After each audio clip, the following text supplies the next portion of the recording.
All right, good evening, everyone. Thank you for joining us today as we explore the fascinating world of cooling and their management. Let us introduce ourselves first. My name is Ash. I am an architect from Wiwynn Corporation. And I'm Tom. I'm for the thermal sections in Wiwynn.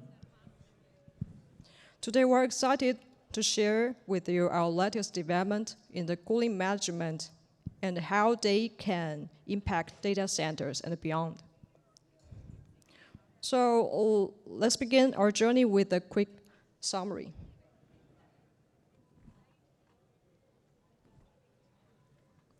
Here is a quick summary of this session. We will cover the background of cooling management and the advancement and different cooling methodologies and architecture, and how we plan to have this new management product, such as BNC interchangeability and redundancy, and do a modular design for different cooling management needs. And do a unified management interface and conduct real-time protection and monitoring.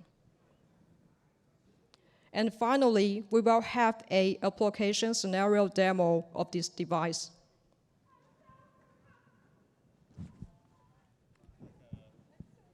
All right, so this page shows the background of cooling advancement and our design ideas. Amid the rising power density of contemporary systems, the advancement of cooling technology is imperative. Traditional air cooling is no longer sufficient. Today, we need to explore new approaches like liquid cooling and immersion cooling. These innovations are essential to help us tackle the increasing heat challenges in modern data centers. Based on that, we were wondering if we can have a unified management device to accommodate different cooling methodologies. For example, we would like to have a modular solution that can adapt to various cooling technologies. Then it will allow us to cater to advanced cooling needs with ease. Also, by employing a modular framework, we can therefore accommodate different cooling technologies and adapt as requirements change. The DCSCM is the key to BNC interchangeability. So that's where we think about this. So based on these ideas, what are our expectations for a device once the design concept has been formulated? To bridge the gap between the cooling system and the data centers, we would like to make the unified management device conduct, firstly, not only local assessing, but it should conduct remotely assessing through the Ethernet, so we can control the cooling systems and modules based on the telemetry data. And we would like to have a general and a simple common interface, such as Redfish. And as previous slide mentioned, this device is supposed to be flexible and scalable. So such as BNC redundant and interchangeability is important. And we suppose this device to support multi-racks and tanks.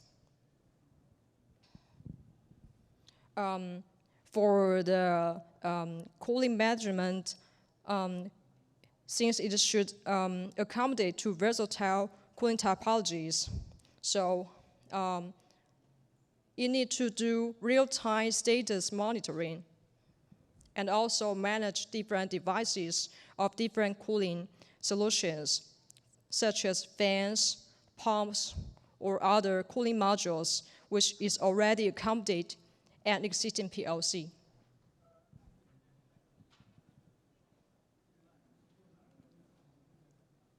All right, so before we decide the management device, we need to know the differences and the identical portion of the management topology. So summarizing the fundamental management architecture of the different cooling solutions, we therefore implement our planned management device into each cooling topology in a simplified way, as shown here.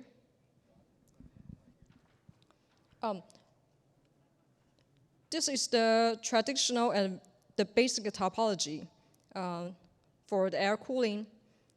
It will include servers, a power shelf, a management switch, which will collect all the data from servers and then communicate with upstream management client. And since we implement our management system here, the management system could collect the server data directly, so the management switch become optional.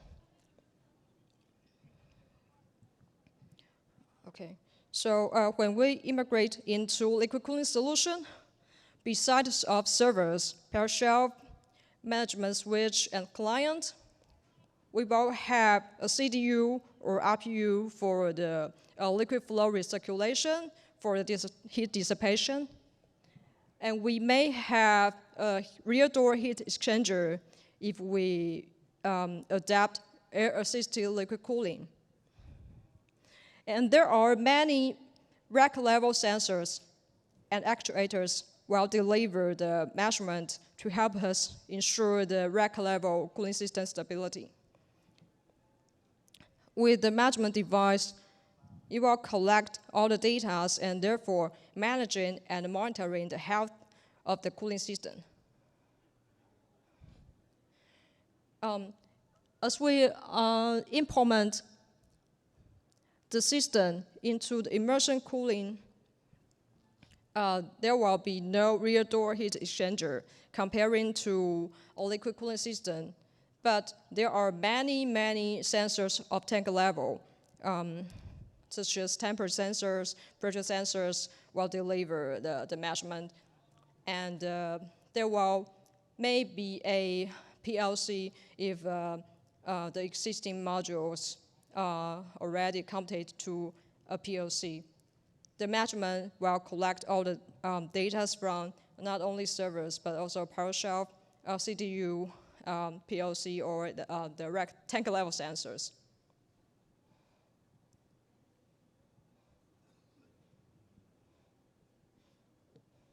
So after knowing that, we do modular approach, which is designed to cater to a wide range of the management needs.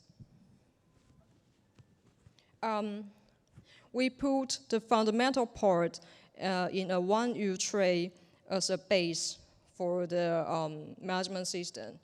So there will be a motherboard with several Modbus ports to do 11 device communications. And there are 1+1 DCSCM on the rear side. The power is also put in this floor. This is for liquid cooling.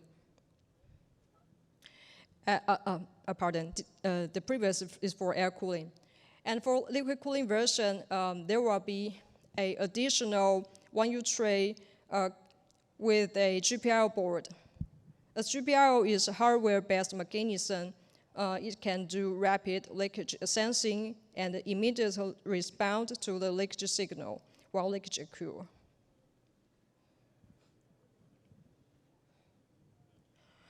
When this device adapts to immersion cooling system, there are several terminal blackboards here in order to conduct to many, many immersion tank sensors. And there is a sensor control board to collect all the sensor data from the terminal blackboard. Moreover, as this modular device is designed with power and mechanical considerations, it supports both 12 volt and 48 volt, and this device is adaptable to both EI rack and OCP rack.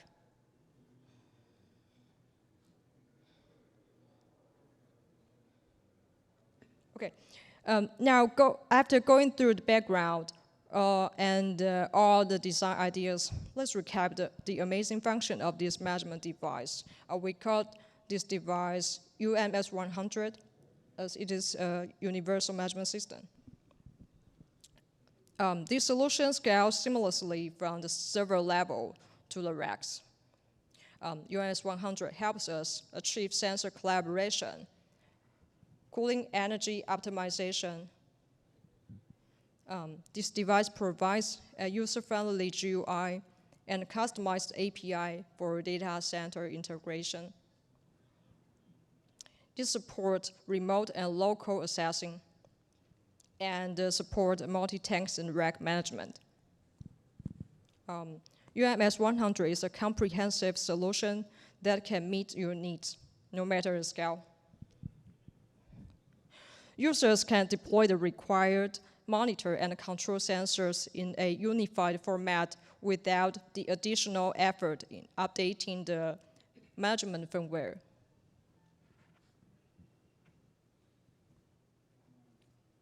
All right, so here we show a one-page spec of the 3 SKUs, whether you are dealing with air cooling, liquid cooling, or immersion cooling. UMS 100 is ready to adapt and ensure your data center runs at optimal temperatures. This photo shown here is the liquid cooling SKU. Let me have a small, simple explanations on the front panel port. As you can see, there's 1+1 DCSEN on the bottom side. And the front port, we have 4 Modbus RTU port and 16 Modbus TCP port. And it runs with Redfish API protocol. The motherboard will do the monitoring and controlling of the external sensors. And for the second floor, which is for liquid cooling, so there are 16 GPIO ports here to achieve rapid detection and immediate response to the leakage signal. We already applied UMS 100 measurement device to our cooling system. In the following pages, Tom will talk more about the application. Okay, thank you, Vesh. Hi guys, I'm Tom from Wiwynn Thermal. So next, I would like to introduce Wiwynn's management system applications and highlight some of the key features in the advanced cooling. Just a quick recap that has already been mentioned. So this system can be applied to air cooling, liquid cooling, and immersion cooling. In addition to the monitoring of the operational status, it can control the operation of the cooling modules and devices in real time, collect the thermal telemetry data from the sensors, and utilize these data to optimize for cooling power consumptions. Moreover, the management system provides an intuitive, user-friendly interface that allows the user to operate, manage and control the cooling application easily and directly.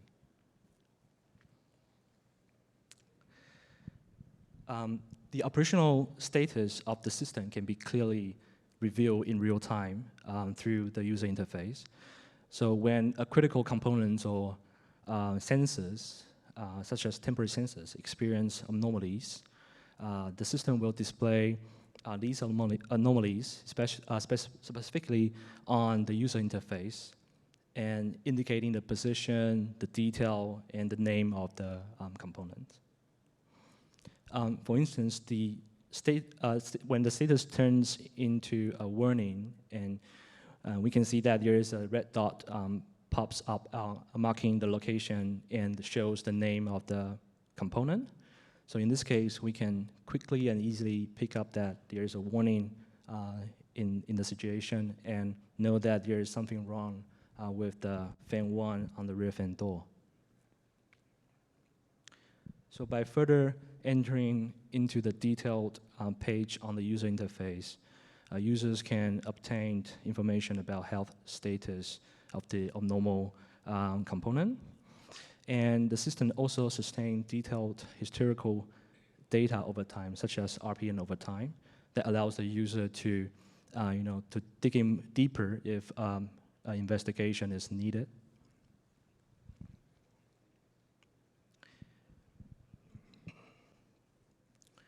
The management system captured the thermal telemetry data through sensors and utilized these data for cooling energy optimizations. So when a chip loading and the server workload rises, the temperature of the chip also rises. So that causes the power to cool required for cooling to reach to the peak. So with the presence of this measurement system, it can instantly capture server's workload and other sensors readings. So sort of like dynamically adjusting the cooling power requirement, thereby reducing the unnecessary energy usage.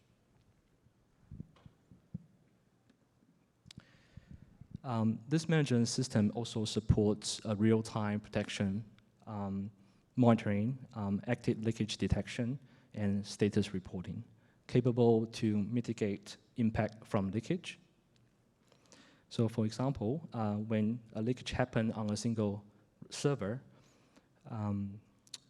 the leakage sensor is triggered and sending the signal to the management system via the GPIO. So once that management system receives the signal, commands are sent from the BMC controller via the Modbus TCP to power off that server. And at the same time, it can also cut off the cooling devices, such as the CDU, through the Modbus TCP.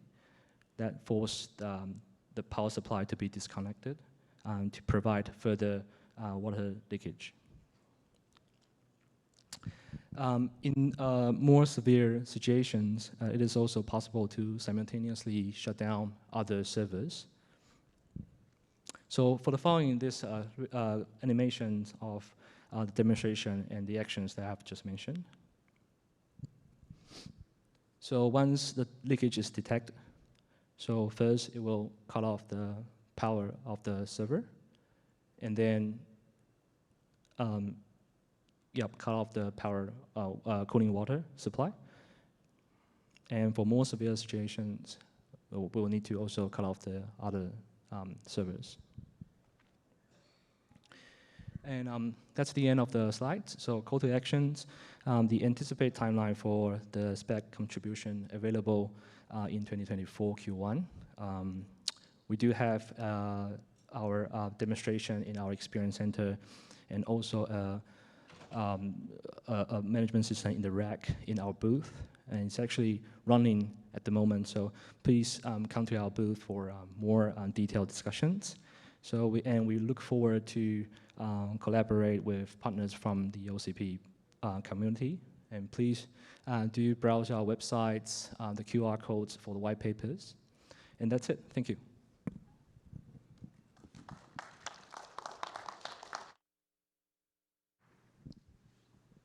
All right, any last questions?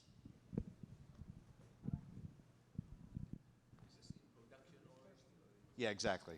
Yeah, the one that we're using right now is actually in one of our immersion tank that we are testing right now. Yeah, so we are going through some of the validation at the moment. Yeah, but it's already deployed in one of our products. Thank you. Question. Yeah. So you showed a 1+1 SEM. So is that failover? Or how are the two SEMs being used? Pardon, is it again? Your diagram showed two SEMs. Yes. So how is the 1+1 being used? Yeah, 1+1, you mean the redundancy? Yes. Yeah, actually mechanism is under patent, so I cannot disclose too much. But if you are interested in this, maybe we can talk in our booth. Yeah. Okay. Thank you.